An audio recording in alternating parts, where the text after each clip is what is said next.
All right. Hello, everybody, and welcome. Thank you so much for joining us virtually tonight. If you want to, you can share in the chat where you're zooming in from. It's always fun to see where everybody is. Um, Before we get started, I'll just give a little spiel from Camden Public Library. I'm Julia, the programs director, and this is our last program in November before Thanksgiving. But next month, we have a lot of fun things planned. On Tuesday, December 2nd at the library, we're going to welcome Triple Crown Wilderness Backpacker Tom Jamrog for his presentation, Aging, Endurance, and Long Walks on Ancient Paths. And he'll also be sharing about some cool adaptations and gear to assist older hikers.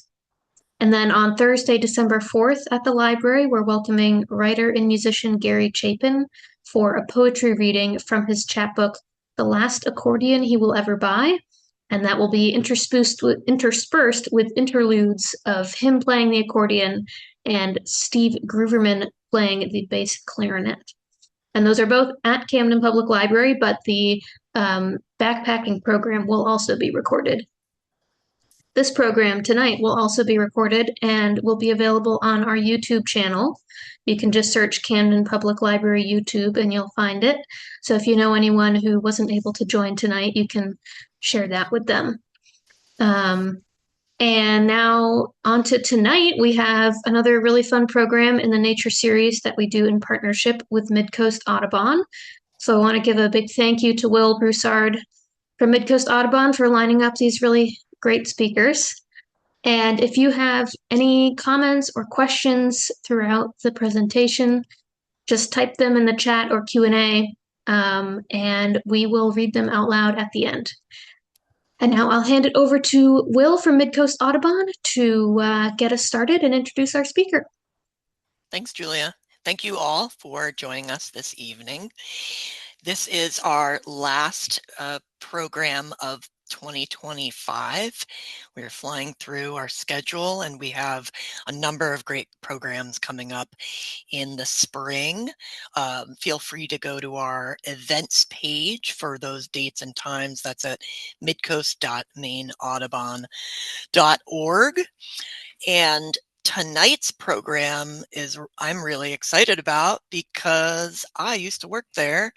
This is going to be basically a live program from one of the staff at Mount Washington Observatory. So here in the Northeast United States, we have such a unique confluence of topography, geography, geology that creates one of the most extreme environments on Earth, and that is the summit of Mount Washington in New Hampshire.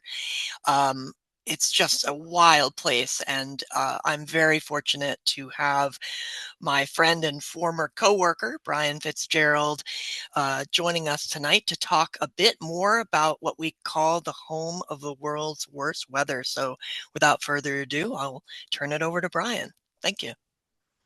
All right. Thanks so much, Will. Thanks so much, Julia. Really, really appreciative of everyone joining this evening. Thank you, everyone who supports Camden Public Library and Mid-Coast Audubon. Your support is what makes programs like this happen, so thank you very much for having me. Like Will said, I am Brian Fitzgerald. I'm the Director of Education for Mount Washington Observatory. Happy to be joining you from our administrative offices. Sadly, not the summit of Mount Washington, a little bit of an illusion behind me. Our administrative offices are in North Conway Village in northern New Hampshire. And a little bit about me before I kick things off. Former weather observer for the mountain, got my start as an intern on the summit of Mount Washington back in January of 2012, I believe it is now, and been serving in my current role as the Director of Education since April of 2016. I was very fortunate to work with Will and a number of other great colleagues here at the observatory. Tonight, I'm going to share a variety of information, certainly talk about why the weather is the way it is on top of Mount Washington, talk a little bit about the history of weather observation on the mountain, and speed forward a little bit into current day operations and activities. So please feel free, drop questions into the chat as as you have them, we'll make sure to spend some time at the end here as well. So I'm going to go ahead and, well, let's take a look and see what's actually going on Mount Washington right now. It is a chilly, and snowy November here. And so right now we're taking a look at our current conditions page that's available on our website, mountwashington.org. And to highlight a few things, if I was just looking around, I would notice, oh, what stands out to me? This thing right here, visibility, this bar, you can see it goes all the way down to 0 and it goes all the way up to 130. Right now, the summit is reporting at their last observation 130 miles of visibility in all directions. That means they can see their furthest viewpoint, which is Mount Marcy, and the tallest peak in the Adirondacks of New York State. So that is the very furthest you can see. It is unbelievably clear conditions right now. The temperature right now, a little bit past 6:30 p.m. Eastern, it's right around 22 degrees at the moment. Clear conditions, pretty light winds, only 12 miles per hour, gusting to 14 in the last 10 minutes. Peak gusts just of 26 miles per hour in the last 24 hours here. So really pretty calm, pretty easygoing conditions for Mount Washington. Something I'll point out here as well, there are a number of different temperatures that we can see here that are being beamed in from automated weather stations. So the Summit weather station, a lot of data being shown here. And then we have both a vertical temperature profile on the western side of the mountain along the Cog Railway, and another one mirrored on the eastern side via the Mount Washington Auto Road. And you can see that we have stations at roughly every 1,000 feet as you go up the mountain. And true to form, most of the time, what you will find is every time you go up in elevation, it generally cools, though that's not always the case, especially when we get some inversions. Now, to kind of visualize this data a little bit better here, I can show you what our webcam looked like from earlier today. And in fact, I'll go ahead and you can view these webcams for free on our website and on our YouTube channels. They're streaming around the clock, though, not as much fun stuff to see at night. You can see quite a clear view here today to the north and east, looking out across Maine, though I don't think we can see quite as far as Camden. In the mornings, though, to the southeast over this way, we can see Casco Bay, so really not too far away from you all, but with the right sunlight angle, we can see the sun reflecting off the Atlantic Ocean. I thought I had it queued up here to show you. I'll skip ahead. Oh, there's one of our colleagues. I believe that's Carl, who's out there taking a weather observation from earlier today. Nice and quiet, nice and snowy. We've had over 50 inches of snow fall during the month of November, which is quite the turnaround from clear fall foliage to full-on winter on Mount Washington. And I'll skip ahead. This is kind of what it looks like right now on Mount Washington. Lots of stars in the sky and lots of lights from cities and towns near and far. All right, so let's get right into it here. So again, my name is Brian Fitzgerald, and tonight we're going to be talking all about the home of the world's worst weather, which is sort of the catchy little tagline for Mount Washington.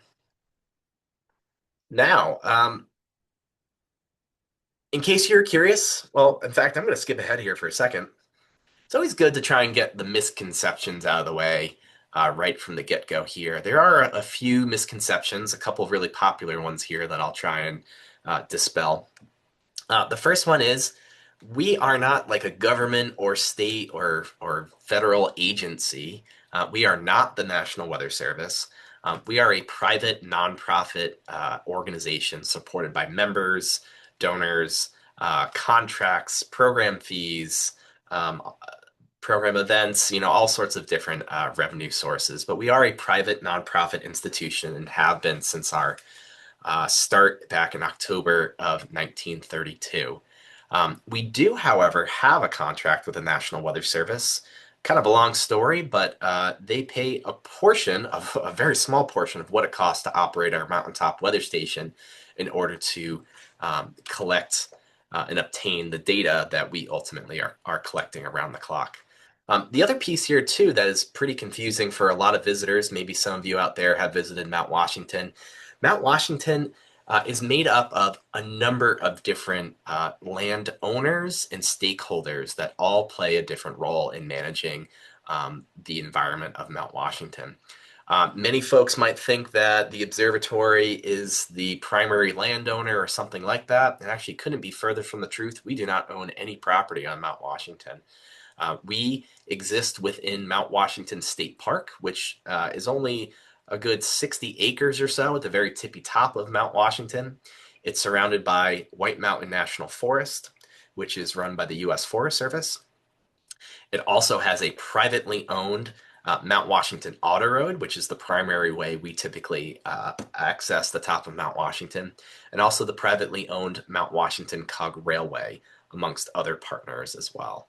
So with that out of the way, we are a private nonprofit and we lease our space from the state of New Hampshire, even though we've been on the mountain longer than it's been a state park, funny enough. Long, complicated history. Now, in terms of what we actually are, again, we're a private nonprofit and we have a primary focus and mission to ultimately advance our collective understanding of the natural systems that create Earth's weather and climate. And we do that mostly through three focal areas. The first one being operating a weather station and focusing in on weather operations, so the nature of actually collecting weather data and providing forecasts. We also conduct research and product testing. And then finally, we develop and offer educational programs for learners of all ages. So that's really what we are and what we do at Mount Washington Observatory. Now, of course, we are not the first weather observers on Mount Washington. For basically time immemorial, there have been other people and organisms that have observed the weather in and around Mount Washington for many tens of thousands of years. Certainly the collective nation of the Abenaki people have been in existence in our region for much longer than Europeans. And so naturally, you better believe that the Abenaki people certainly were well aware of the natural environment, including the weather conditions. For the bands and tribes that existed in closer to this region, it's believed that many groups were somewhat nomadic, who were closer to Mount Washington, oftentimes following the movement and the big herds of caribou who would also move with the seasons, with the climate and weather. And there are many names attributed to Mount Washington prior to it being called Mount Washington by European settlers. Many names that have, I think, some pretty neat and honestly very apt descriptions of the mountain, like Hidden Mountain Always in the Clouds, or Mother Goddess of the Storm, are some really beautiful names. Now, the Abenaki people did not necessarily come and travel to the summit of Mount Washington. I don't know the answer as to exactly why, but there's certainly plenty of speculation like, well, they probably knew better. There wasn't necessarily a lot of resources or reason to travel to such an inhospitable place. However, the first documented ascent and summiting of Mount Washington was Darby Field, Irish immigrant who lived in coastal New Hampshire. Took this rather unbelievable journey to the summit of Mount Washington in which he traveled on foot from Durham, New Hampshire to Saco, Maine, then canoed up the length of the Saco River all the way to what is about present-day Bartlett, New Hampshire, just south of the mountain, and then was accompanied by two native guides who brought him a good ways, basically at least the tree line on Mount Washington. A little bit of speculation as to why he undertook this great endeavor. Some think maybe he was in it for the riches. Maybe there were some unknown minerals or gems on Mount Washington. I've heard that perhaps he was being paid by a fur trapping trading group that was looking for some sort of passage through the White Mountains over to Lake Champlain. Can't say there's a definitive answer out there, but certainly a lot of interesting ideas out there. Now, it'd be quite a long time before people got much more comfortable visiting the summit of Mount Washington, and certainly visiting in the winter times. In terms of what might be considered modern day or Western scientific exploration and understanding of our region, it would have to wait until the winter of 1870 to 1871, when state geologist Charles Hiscock and his assistant geologist Joshua Huntington decided to overwinter on Mount Washington and see just how bad the weather was on the mountain. It was such a successful endeavor that it ended up paving the way toward a more permanent occupation of Mount Washington and measurement record as well. What is pretty interesting to look at from this image here, it's hard to tell because it's so blurred in the background, so much frozen fog. On top of the mountain was the sort of really pretty new Mount Washington Cog Railway that got started in the 1860s. They had a large depot building on the summit, which is in the background here. Within that building, another building, a small cabin, was constructed, and that's where the Huntington Hitchcock team spent their winter. And you wouldn't know it, but looking at this little black square on the screen, um, you wouldn't know that this is actually just like a little like piece of wool that was covering a little hole in the wall, and that was the door that they came in and out of. Um, let's see. Just want to stop sharing just for 1 second here. Make sure I got the right screen. Perfect. So, like I said, this occupation ended up paving the way toward a more permanent occupation of Mount Washington and what became the U.S. Signal Service, the precursor to today's National Weather Service.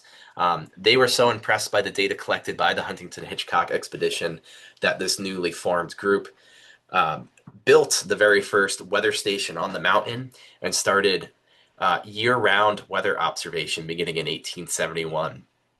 They made it all the way to 1887, and then through a lack of funding and perhaps some other motivations, only were taking weather observations in the summer from 1887 until 1892.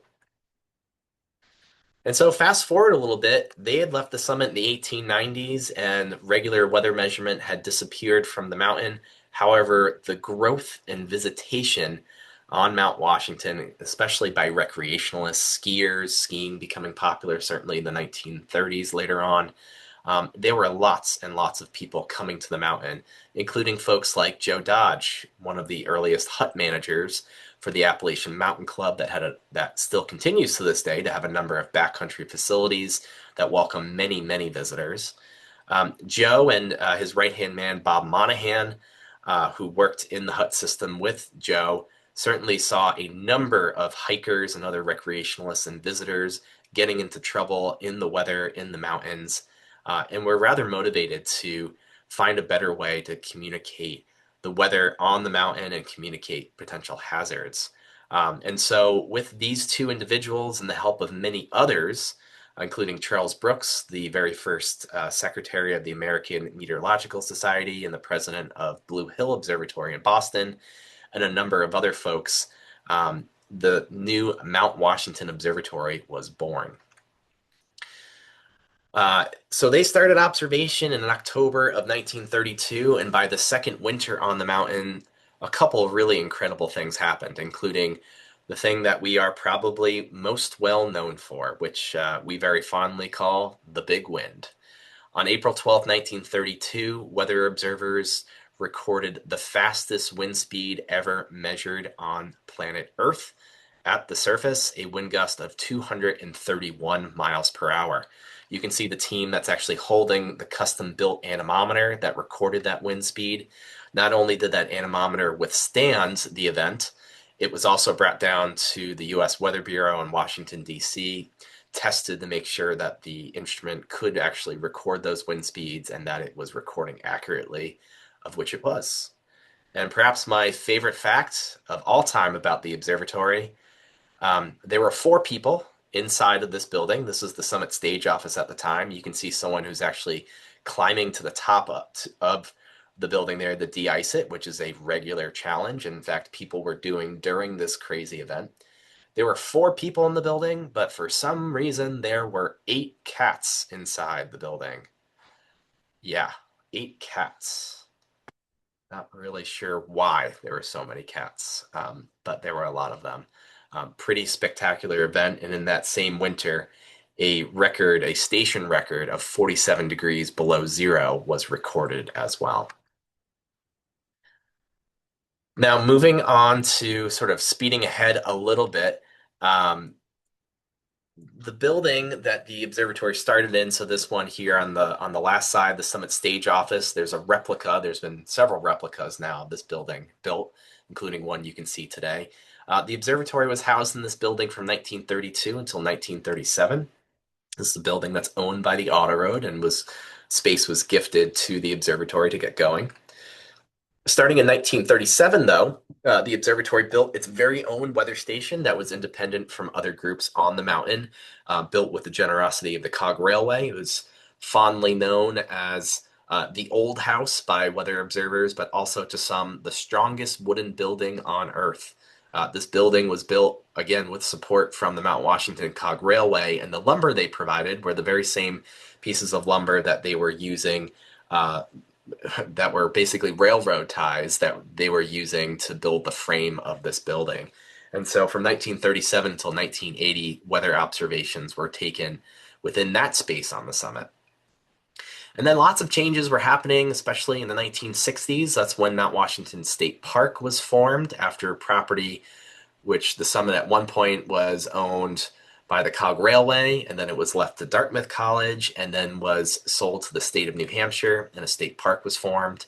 And the very first visitor center was built. The Sherman Adams building here on the right-hand side was built and completed in 1980, and so the observatory moved into the Sherman Adams building. This building was built with the observatory in mind, and we now occupy sort of the furthest right-hand side of this building. So that's a little bit of the nuts and bolts of Mount Washington and where we've sort of come from. In terms of actually quantifying what we've measured over time, what is considered normal or typical or average from us, you can see all the statistics here. The summit of Mount Washington is the windiest location in all of North America. 35 miles per hour is the average wind speed year-round. It's more like 45 miles per hour in the winter, more like 25 miles per hour in the summer months. If you were to spend a day on Mount Washington in the winter, well, if you spent 2 days, one of those days you'd see at least a Category 1 hurricane force wind, so at least 73 miles per hour. If you spent 4 days on Mount Washington, one of those 4 days you'd almost be guaranteed a wind gust of 100 miles per hour or more. You can see here our year-round average temperature is actually below freezing, 28 degrees. Lots of snow, lots of liquid the whole year round. So total rain and snow liquid equivalent is a little over 91 inches. To give that a little bit of perspective, I helped run the cooperative weather station in North Conway here. We see about 50 inches of liquid precipitation total for the year. So even though it's only about 20 miles north of here, they see about twice the amount of precipitation and quite a bit more snowfall. We see about 80 inches of snow in North Conway versus 280. And that last fun fact there, if you are also to spend, well, most of your time on Mount Washington, almost 2/3 of it would be in the clouds. So not very good visibility like today. Now, in terms of the extremes, well, we already talked about that famous wind speed. We already talked about the all-time record temperature of 47 below zero. The warmest it's ever been is room temperature, 72 degrees Fahrenheit. So just about room temperature there. We've hit that mark twice, once in 1975 and again in 2003. And for the most snowfall we ever saw, well, that was the winter of 68, 69. And if you were around in northern New England then, you probably would not forget that one. Over 566 inches of snowfall. There was so much snow, so much of it collected in Tuckerman Ravine on the southeast side of the mountain, that the snow did not completely melt that summer. It lasted into the next winter, which is pretty incredible. Now, I mentioned that 47 below zero. Well, it happened in our second winter on Mount Washington. It also happened just a couple years ago. February of 2023, an incredible stretch of cold weather. The polar vortex getting knocked loose from the polar regions and made its way down here to New England. It was a very quick hitting cold snap here. But at the time, we recorded 45 degrees below zero or more for 13 straight hours. And during that time span, a minimum temperature of 47 degrees below zero was reached. We don't typically publicize or report wind chill other than current conditions. We don't keep record of wind chill. However, to the best of our knowledge, when we calculated the fastest wind speed and the coldest temperature occurring at the same time during the event, we calculated a wind chill of 109 degrees below zero. And what our tower camera looked like at the time, it honestly looked a lot like another planet. Pretty remarkable that it was time and that's had our reading a long time that then we darn movement around me.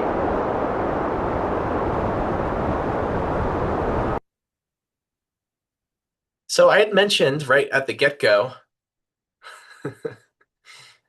Yes. Yeah, we mentioned right at the get-go the home of the world's worst weather. Well, this is not a phrase that we actually came up with. We've kind of come to embrace it a little bit. But funny enough, the origins of this was actually one of the very first presidents of the observatory, Charles Brooks, who I mentioned before. He was writing in the journal Appalachia at the time. It's probable that there are worse mountains than Mount Washington, but observations do not seem to have been made upon them. And so in reality, we were kind of saying at the time, I mean, home of the world's worst weather? Well, we don't know for sure because we haven't measured and explored everywhere, especially at that time. But in terms of reliable measurement, there is a pretty good argument you can make. And I'll be the first one to admit that it's a pretty subjective argument. But I think we can make a pretty strong one depending on how you feel about some of these different conditions like cold, wet, and windy. And so there are a number of factors that lead us to have the weather that we see just here in our backyard, basically almost like a mini Mount Everest right here in New England. One of the main reasons why we see the conditions that we do is topography. So the tallest peak around for just about 1,000 miles in almost every direction. For the prevailing winds, you have to go all the way to the west, to the Black Hills of South Dakota, before you found another mountain peak that was taller. And generally what that means is it's kind of like being right out in the middle of the ocean. There's nothing to deflect that wind or the big waves that build up along the way. And so it's naturally going to be windier on top of Mount Washington because there's nothing to break up that wind. As we mentioned before, generally speaking, at higher elevations, it is colder. As you get further away from the surface of the Earth and as pressure decreases with height, typically within our lowest layer of the atmosphere, the troposphere, we lose between about 2 to 5 degrees Fahrenheit per 1,000 feet of elevation. So on average, we're about 30 degrees colder on Mount Washington than we are just in North Conway. And then certainly the shape of the mountain range plays into an effect. And for any of you physics fans out there, perhaps you're familiar or you've heard of, maybe you haven't, of the Venturi effect. Well, don't worry, you don't need to be a physics expert. All you need to know is you can imagine putting your thumb over the end of a garden hose and think about what happens to that water. Well, something very similar is happening here. When wind hits the side of Mount Washington, it doesn't just stop, it has to go up and over. And when it gets squeezed between the top of Mount Washington and the top lid of our lowest layer of the atmosphere, the troposphere's lid is called the tropopause, suddenly lots more air or fluid, just like water, is moving through a smaller space. And we know through physics that when you force more fluid through a smaller space, it is forced to accelerate. And so we see an acceleration of wind speeds that happen over the top of our mountain. And this height of the tropopause is not constant as well. In the wintertime, we'll also generally see this become much shallower. So this space gets smaller and smaller during certain events. And then finally, just to kind of really simplify things, not only are we seeing a lot of these conditions that are happening that create cold conditions, that might create windy conditions, that might create a lot of precipitation because of the uplifting of all of that air and cooling and precipitating. We don't just see it sometimes, we see it a lot because you might, for all of you who are joining from the Northeast, and even if you've just visited the Northeast, you know it's pretty strange for the weather to stay the same for any period of time. Mark Twain said something like, if you don't like the weather in New England, wait a minute, it'll change. Well, that has to do with all of the storm systems that move across our country. And you can see an image here of the most popular low pressure systems. And it pretty much doesn't matter where they start, they almost all end up coming across the Northeast. So not only is it going to be cold, not only is it going to be wet, not only is it going to be windy, it's going to be frequently so. So to fast forward a little bit and take a look at what we actually do here on Mount Washington today, well, Mount Washington Observatory in many ways is just like and very different from the observatory as it started in 1932. We are slowly approaching, or I should say, it'll be here almost any year now, and in 2032 will be 100 years of weather observation on Mount Washington. And for us, we're experiencing a real, I would say, renaissance since COVID and some of the impacts that have happened there. We are absolutely dedicated toward our mission of expanding our knowledge of the impacts of weather and climate and the impacts it has on our lives. And for us, we are certainly excited about the idea of a centennial on Mount Washington. So I mentioned those three main focal areas, and I'll dig a little bit more into detail on those. The first and foremost of which many people get to know us is through our weather operations, through our weather services. And so for us, this is really at the core of all of our work. We have weather observers that conduct a weather observation every single hour of every single day of the year, 365 days a year here, with records dating all the way back to 1932. And so, in addition to collecting that data, we also share it directly with the National Weather Service. So it's stored within our own database, but also publicly. We also create weather forecasts, our higher summits forecasts that are produced twice a day, every day for the higher peaks in the White Mountains. We also produce and share forecasts with New Hampshire Public Radio for the state of New Hampshire and also for the Vermont Radio Group for across the Vermont region as well.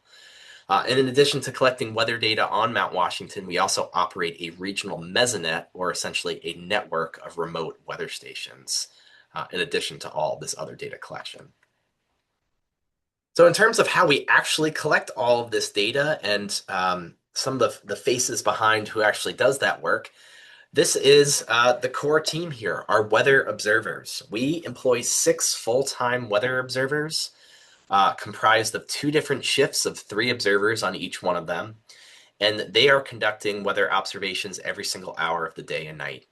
They work 1 week on, 1 week off schedules, and they swap off on every Wednesday. Wednesday is our traditional shift change day. And typically the way it works on each shift, so there's 3 observers, like I mentioned, and 2 of those observers will work the day shift from 5 a.m. to 5 p.m., splitting all the duties of weather observations, forecasting, doing data checks, instrument repair, providing tours of the weather station, hosting media, a variety of other tasks. And then there's one night observer who works from 5 p.m. until 5 a.m. And so that way they have that 24-hour coverage as well. And in addition to those folks on each shift, they'll typically have anywhere between 1 to 3 interns who are learning the ropes themselves, who are engaged in active research projects. And then we also host typically 2 volunteers who stay for the full work week and also sleep on the mountain and help with everything from working in our retail space and museum, cooking meals for the staff, helping clean, and working on other special projects. Now, I'd be remiss to not mention one of our more famous residents on the mountain, and that is Nimbus the cat. Mentioned cats at the very beginning. Well, cats are kind of a theme, kind of a thing at Mount Washington Observatory.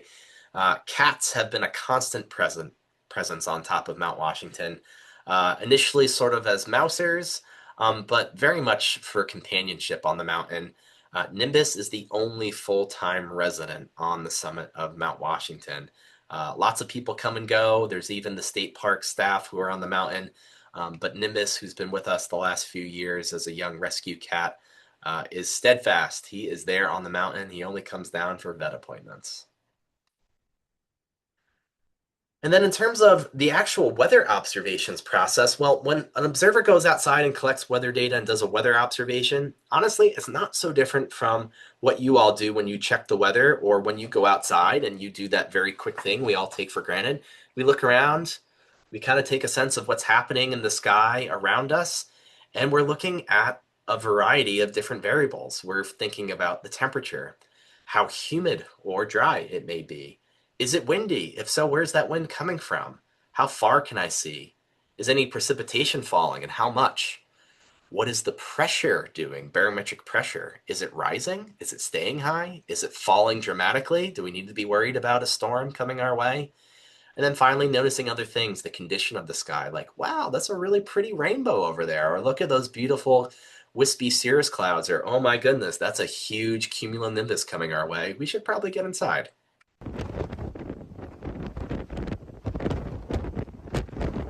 You probably won't be able to hear of this video, but I'll play it here. I'll take the sound off for a second here.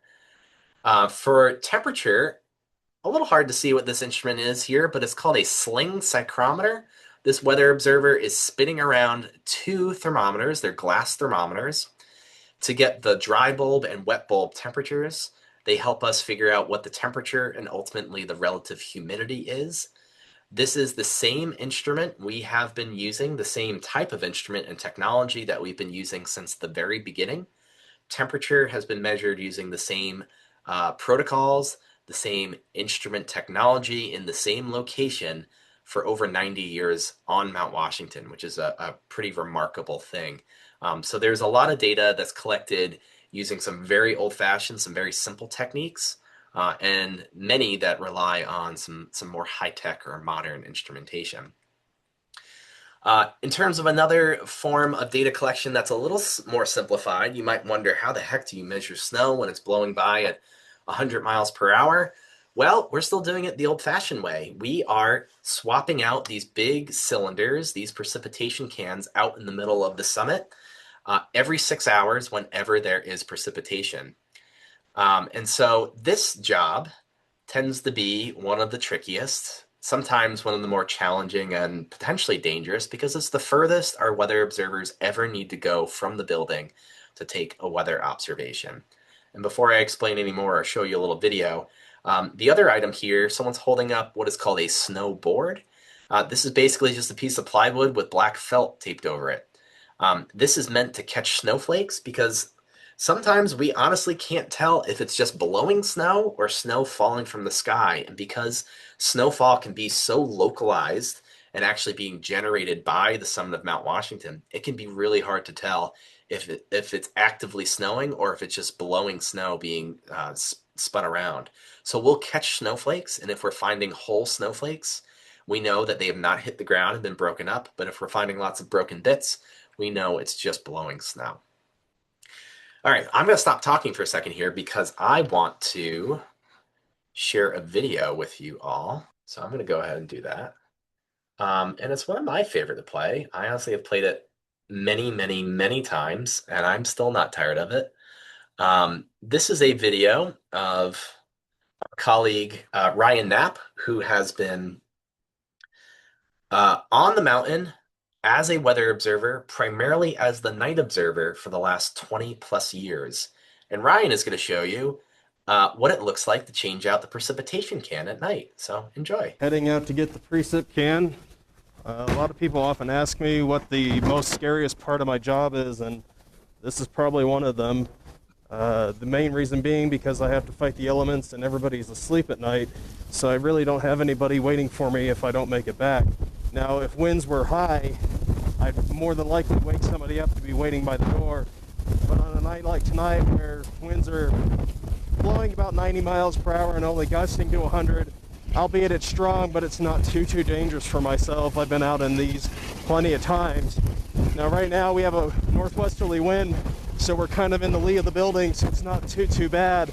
But once we get to the end here, we'll feel the full brunt of the winds and slowly make our way down to the precip can, which is in the center of the summit here. And around this corner, this is usually where it's the strongest.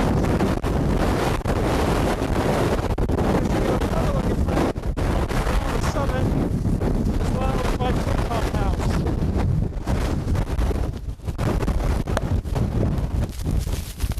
Getting out to the basic can is not the difficult part. It's once you make the swap, you have to keep the can upright. On an ideal day, just pull out, put it in the holders here, put the new one in, grab the one you just took out.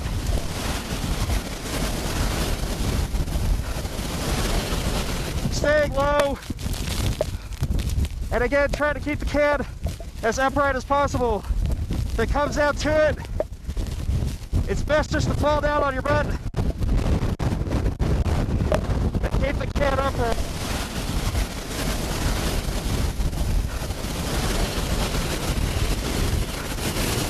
And then getting your footing on the ice, large chunks of ice blowing at you.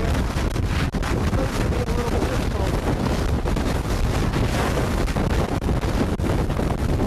And once you get back in the lee of the building, it's not as bad. You can slowly make your way back to the front entrance, just trying to see where the light is. A lot of snow gets billowed off the top of the building here, which can create whiteout conditions at times, making it really difficult just to see the hand in front of your face.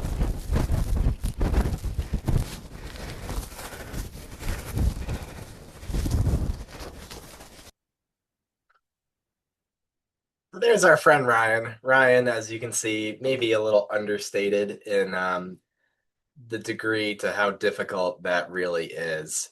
Ryan has seen just about everything on Mount Washington, and so again, a little understated. He said, "Oh, it's only blowing 100 miles an hour." A question we often get is, how high do you think you'd let people go outside in? How do people move around in that space? Are they being tied down or something like that? And the answer is, well, you learn pretty quickly what you're comfortable in and what you're not. We have a lot of safety and support systems for folks, especially if they are going out at night by themselves. We don't tend to rope up because oftentimes ropes end up becoming more dangerous. You might get tangled or even pinned down in a rope. The funny enough, the winds can be very high, and the worst thing for the most part that can happen is, well, you just you fall over, you just crawl back in the building, you stay very, very low. So there are times though in which we won't go out and collect the precip can. We will delay it, and it's not typically because the winds are too high. Oftentimes it's because there's a threat of lightning in the vicinity, and that is the one circumstance in which we will absolutely not allow any of our staff outside. Heading out to So I did mention we operate something called a mesonet, which is a regional network of weather stations. This image is going to be a little hard for you to actually see a number of the stations. Right now, we're actually in the midst of a huge expansion of this network. Right now, we have over 24 remotely operated weather stations that are all over Mount Washington, neighboring peaks, and growing across the White Mountain region. In the past year, we received funding to support this expansion and really help us understand the very complex terrain and microclimates of our mountainous regions here. And so to get a slightly better understanding of what these sites sort of look like, this is what one of our automated mesonet stations look like. Usually comprised of a number of different instruments, typically an anemometer that will measure wind speed and direction on top. We have a couple of little funny looking little discs that are on the side here that will be temperature and relative humidity sensors. We might use a microwave or radio or even cellular communication device for these stations to communicate the data across the region. Solar radiation sensors. We'll have soil temperature probes as well. And then solar panels and batteries and data loggers to make sure that data is being stored and that we have adequate power to be able to record this data. And then even when the sun's out, these batteries need to be able to operate and hold enough power so that even if the sun doesn't come out and we're in the clouds for a long time, that that these stations can still keep running. And so some of you might be wondering, well, why the heck would we bother to do this sort of work? What is the value of collecting all of this data?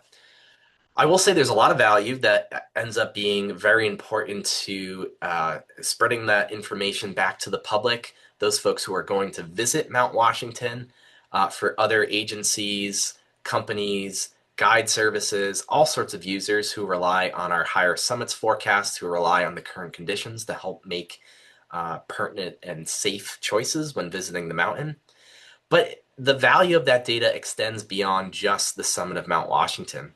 If you think about it, Mount Washington is basically like a fixed weather balloon in the sky. We are the only station that is reporting around the clock at 6,000 feet in the Northeast.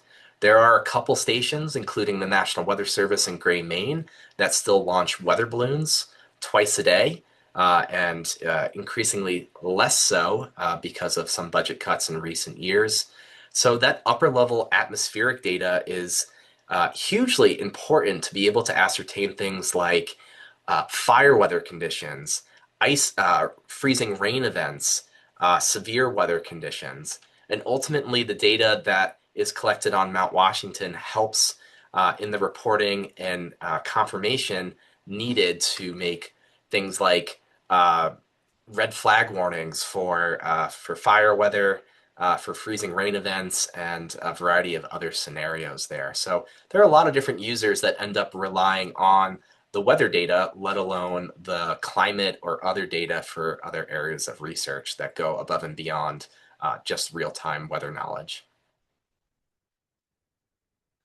So to move into our other focal area here, and I'll make sure that we leave some time here for questions, not go on for too long, is research. So certainly we have opportunity to conduct a lot of research ourselves, in which we conduct original research at the observatory. We also collaborate with other researchers, and then we also host researchers and even test a variety of products. Just a quick snapshot of some of the current research projects here. I'll touch on actually at least a couple of these here. A recently released Climate Almanac is a project that was literally released just this Wednesday, just yesterday, to the public. I'll be sharing some more information on that. Some other investigations looking at rain happening while snow is on the ground, also known as rain on snow events, and then also other collaborative projects working with the Mount Washington Avalanche Center to study snowpack conditions. And then what's kind of weird and a little bit strange, we do a lot of product testing. And for some stuff that you would think, oh, okay, that makes a lot of sense, like testing weather instruments. But we've also tested some strange things like medical equipment, because we're a somewhat accessible high elevation location in the Northeast, and we want to make sure that medical equipment will work at different elevations. We also have tested things, though, oddly enough, like Keurig coffee machines, because those K-cups, when they were first developed, apparently they would explode when brought to high elevations. And so they had to tinker with just the right amount of air that they needed to put within those sealed cups. And so we tested coffee machines in addition to a variety of other things. I know, in fact, there's already been a question, I believe, in the chat, and happy to answer more questions around climate and climate change. And the question of, well, is climate changing in the White Mountains? The answer is yes. Both in ways that are similar to the way in which our climate is changing globally and regionally, but also in ways that are unique to the White Mountains of New Hampshire. In this partnership here with two other partners, the Appalachian Mountain Club, who operates a weather station at Pinkham Notch, which is just at the eastern base of the mountain, and then also Hubbard Brook Research Foundation over at Hubbard Brook Experimental Forest, which is in the western part of the White Mountains. We've all been collecting data since either in the case of Pinkham Notch and the mountain top, 1935 and onward, or in the case of Hubbard Brook, 1935 and on, or excuse me, I think it's 55 and onward. And what we're looking here is the annual average temperature across all three sites from either the 1930s or the 1950s and onward, with a trend line attributed to them. You'll notice, I mean, it's not maybe very, very obvious in a very steep climbing way, but you can notice that there is a steady upward march to annual average temperatures, with lots of variation from year to year, these individual dots. Hubbard Brook is the blue line on top. You can probably see the steepest rise at that site. Pinkham Notch, the next steepest. And then funny enough, Mount Washington is warming, but it's warming more slowly than even at the base of the mountain, which is an interesting phenomena that likely has something to do with the fact that we are literally in an air of our own, sometimes away from the forces of radiant warming that's happening at the surface of the Earth. So you can learn much more about climate and the ways in which climate and elements of climate are changing across the White Mountain region in our newly released White Mountains Almanac. This is a project, again, with the same partners that you saw on that last slide, the Appalachian Mountain Club and Hubbard Brook Research Foundation. This project, it is freely available to the public. You can find it on our website at mountwashington.org. You can even request a paper copy as well.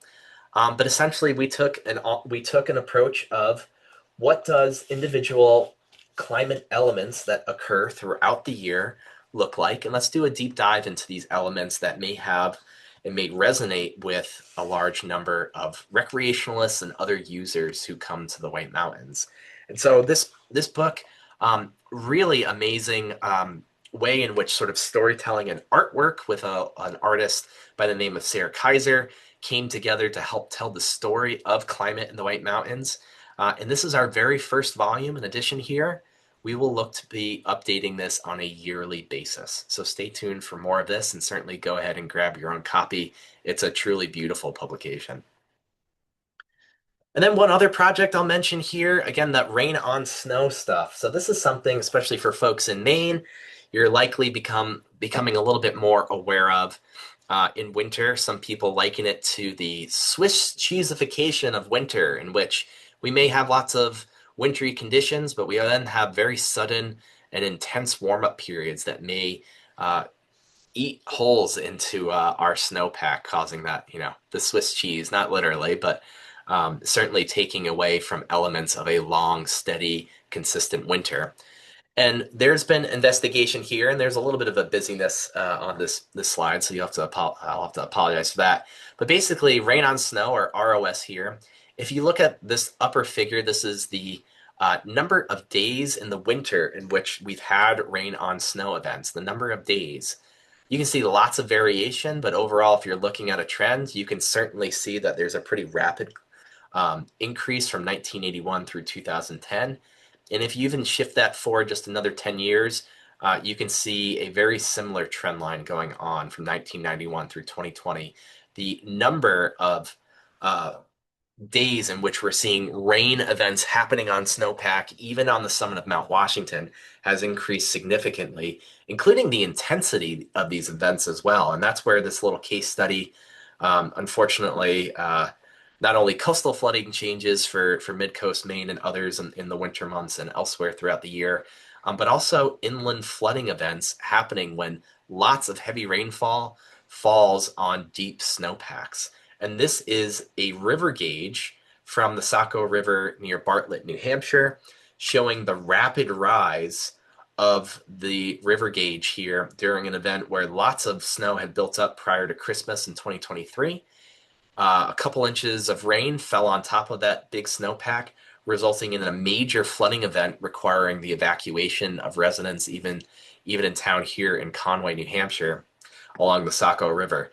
This depth of 13 plus feet is the second highest flooding event ever on record on the Saco River. It even eclipses Hurricane Irene when a foot of rain fell near the summit of Mount Washington during that event. So just to put that into perspective.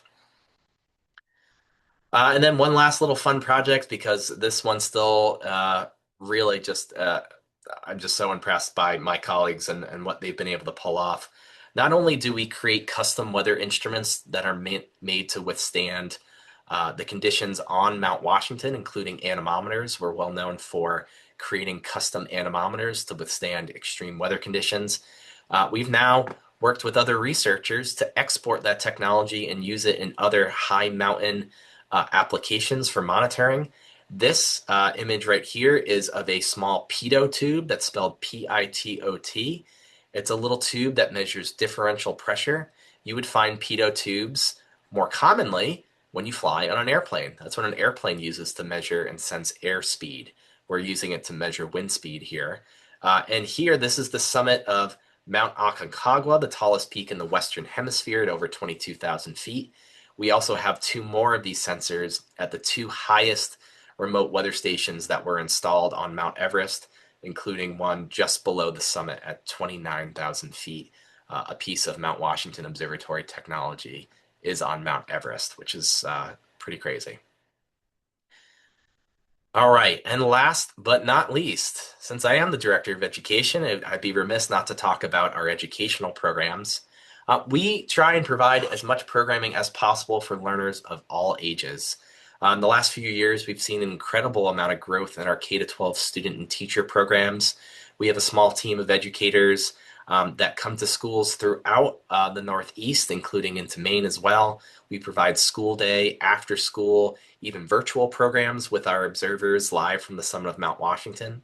We host student groups for field trip programs as well through our partners with the Autoroad and Cog Railway, and then offer a number of other curricular resources and professional development opportunities. So if you happen to know some teachers who are looking for a unique experience, we offer both a winter and summer professional development program here at the Observatory. And then I'll highlight a couple more for some of the adult and general programs that we offer. But in addition to that, we operate a seasonally open Extreme Mount Washington Museum that's located on the summit of Mount Washington in the Visitor Center building there from May through October. And then here in North Conway, we also operate our own mini library, the Gladys Brooks Memorial Library, which houses a collection of books and other historical materials and artifacts from Mount Washington. And we are part of the New Hampshire Interlibrary Loan Network, and you are able to visit the archives here by appointment, and definitely a great opportunity if anyone has interest in historical artifacts. So I already mentioned quite a bit on the K-12 student and teacher programs front, so I probably won't go too much further into that. A neat program that, in fact, I was just talking to Camden Public Library about is a wonderful program being led by the Gulf of Maine Research Institute out of Portland, Maine. Through a NASA-funded project, there is a program called Learning Ecosystems Northeast, where essentially many groups throughout northern New England, including many educator groups throughout the state of Maine, have gotten involved in this project with a main focus of connecting educators of all kinds, be it librarians, classroom teachers, informal educators like myself or other museum educators, to work together to serve youth in their own communities and to build and share resources, particularly NASA resources related to climate and data literacy. So a great project and lots of wonderful work, particularly happening across the state of Maine as well. So you may hear folks talking about this great project. And then last couple slides here, and I promise I'll stop so we can actually get to some questions. One other opportunity you all might be interested in addition to lectures like this evening program or your other great programs through Camden Public Library, we host a free lecture series that is virtual throughout the year, and in some cases also has an in-person component. In January, we'll be hosting Jeremy Davis. He's a former Mount Washington Observatory Summit intern, but the current director of operations for a group called Weather Routing Incorporated. And he's taken his meteorology skills with this outfit, and they help do custom forecasting for the maritime industry. So there's some really neat programs coming up, and we'd love to see you at one of our lectures there. Live programs also recorded on our YouTube channel besides. And then finally, our overnight EduTrip program. We've been running a public adult program since the early 90s in which folks have the opportunity to spend a night on Mount Washington. We run just a few of these. We run 6, generally speaking, each winter here. And we do have just a few spaces left on a couple of our programs now. But if you do have interest, if it's a bucket list sort of item, it's one of these programs that we'll keep offering as long as we can. It is a very, very, very unique opportunity to get to know the observatory and some of our staff firsthand and spend a night on Mount Washington. And that's it. There are lots of ways to stay connected here. Would love to welcome any and all questions. By all means, there's lots of ways to stay involved. Come to a lecture, come for a visit, come tour the weather station during the summer months. join our big fundraiser, Seek the Peak, become a citizen scientist, and contribute to weather data across the country.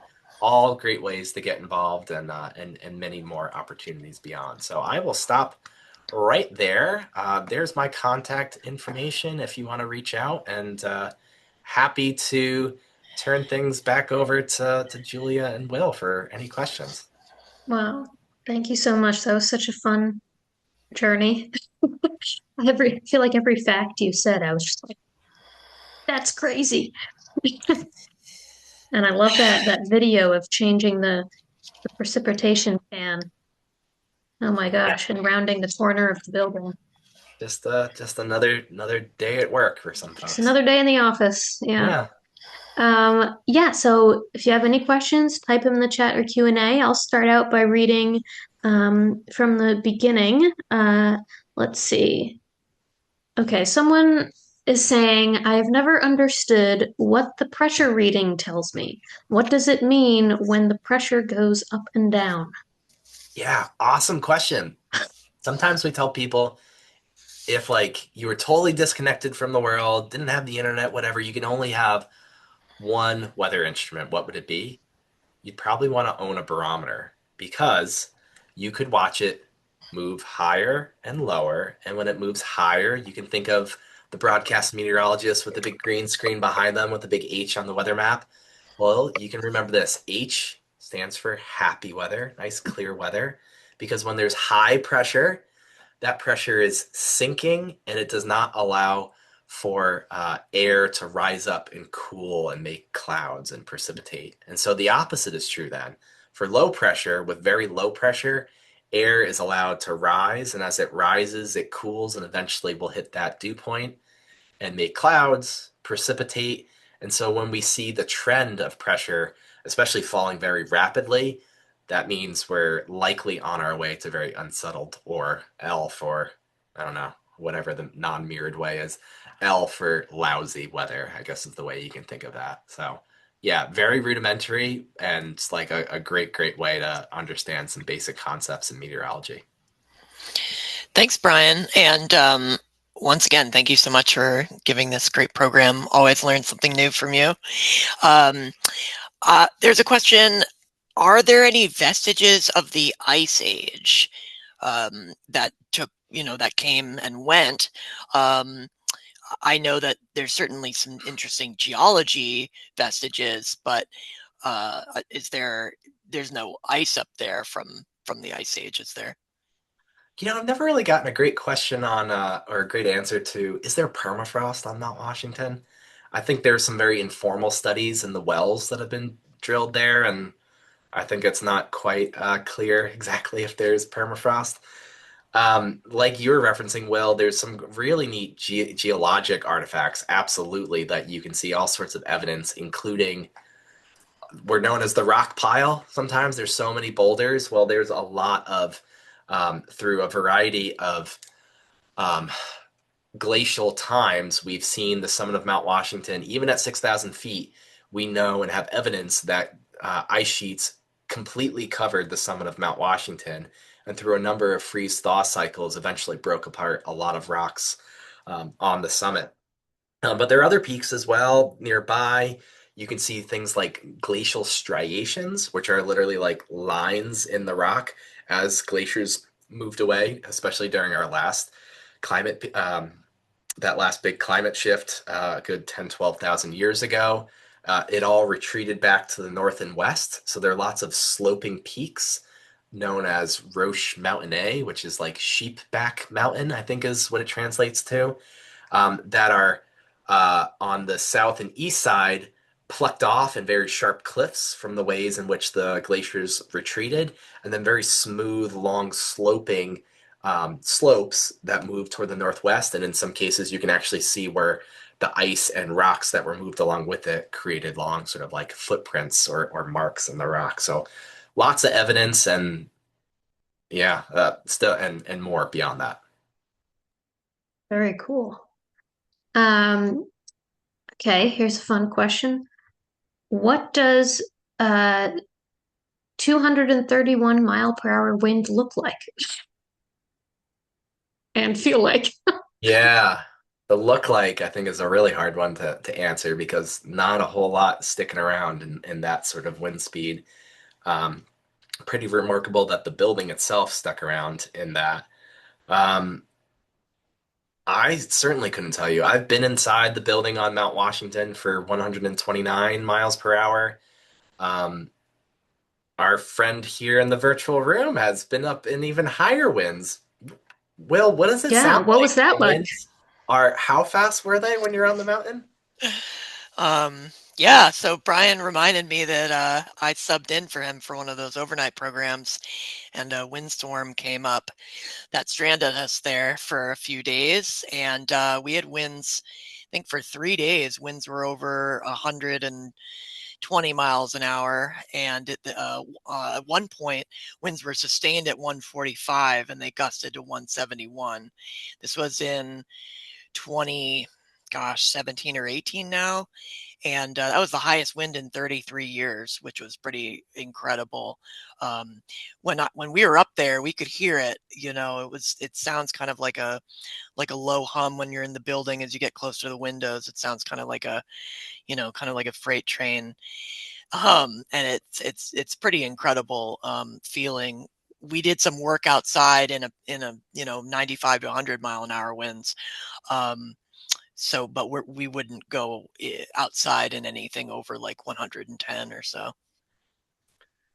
About Wow. 60 miles an hour, you can put your arms out and you can lean into the wind if it's sustained at that speed, and the wind will pretty much hold you up, depending on how big you are.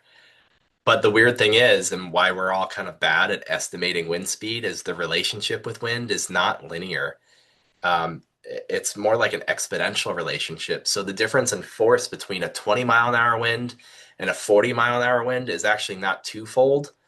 It'd be more like almost fourfold or more. So it's kind of hard to fathom and certainly hard to explain as well. And so that's where instrumentation is really helpful. But I can't imagine 171. And I heard one crazy story of someone who was up in 182 on the very tippy top tower, right up here behind me, and said that he got pinned against a post and was nearly suffocated by the wind. So that just gives you a sense of how strong winds like that would be.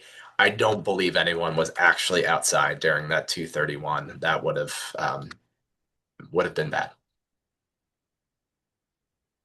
Um, okay, well, related to the video with Ryan going out and changing the precipitation can, have you ever lost anyone doing that task? No, they've always come back inside, thankfully. There have been some close calls, um, and definitely some dropped precipitation cans. I'm aware a colleague of ours, former colleague, well, I shouldn't name names here. We'll say someone had a bad day, got hit by a chunk of rye mice, frozen fog that came off like the tower, one of the towers behind me, hit them, dropped the can, and the can went rolling away in down the mountain a little ways and got pretty dented. Um, but I think that's generally the worst of it. You eventually make your way back inside, or you say, forget it, I'm just going to wait until later. The data can always wait. And the data are what the data are. And whenever there are issues like that, we always make note of that, especially if we ever have to estimate data for safety purposes or something to that effect. So, knock on wood here, safety is always a very constant conversation at the observatory because the risk is always there, and we try and manage it wherever possible. Oh. And I know you touched on this a bit, so I don't know if you have anything else to say about it, but this person is asking if about the weather becoming more extreme with climate change. Yeah, I think some of the biggest changes that we're seeing, some of which I already highlighted, certainly warming temperatures. We're seeing definitely a shift in seasons. The nature of our seasons are changing, and winter and summer on Mount Washington seem to be the ones that are changing the most. Um, the the length of the season for winter is certainly growing shorter and that's pretty consistent with what we see throughout the rest of the Northeast. So the amount of overall cold is not as intense as we used to see. Um, Certainly those rain on snow events, which are now becoming more frequent and intense, again, not just on Mount Washington, but regionally as well. And then there are other smaller shifts that are starting to happen, including some other interesting things like that you can read more about and hopefully get your own copy of the almanac. I just got mine. Things like the amount of thunderstorms, thunderstorm frequency, and lightning strikes are increasing over time.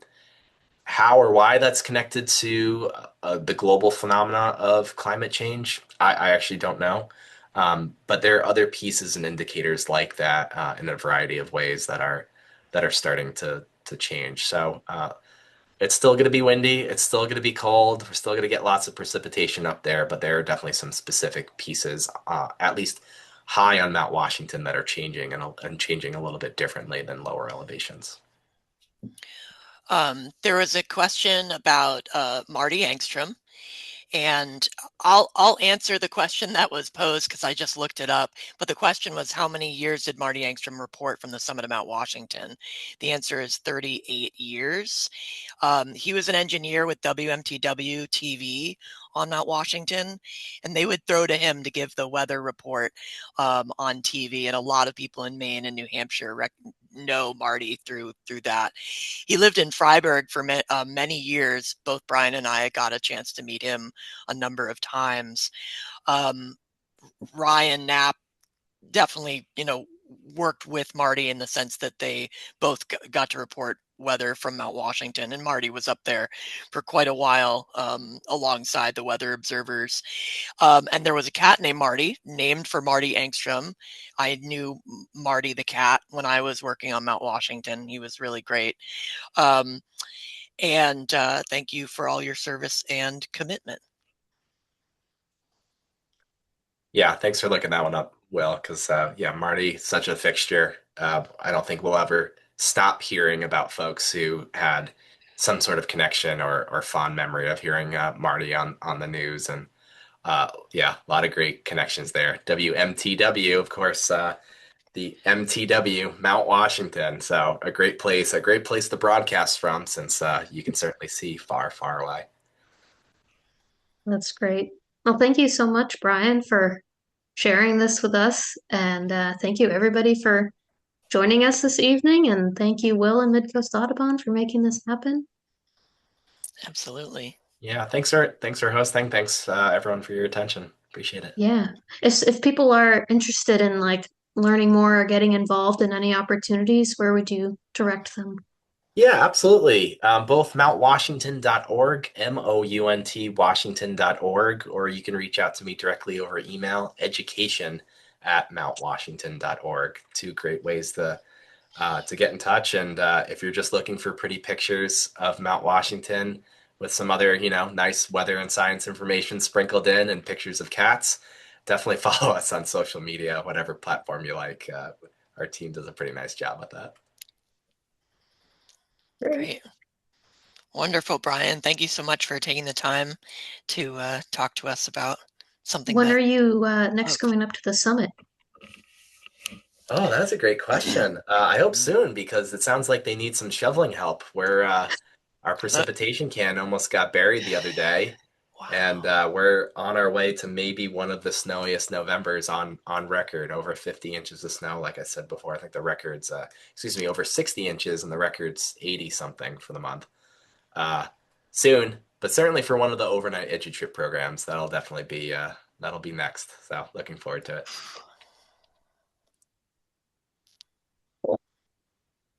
All right. Well, thank you, everybody. Thank you, Will. Thank you, Julia. All right. Thanks all. Have a great night. Thank you again. Good night. And this will be recorded and posted on our YouTube channel if you know anyone who's interested.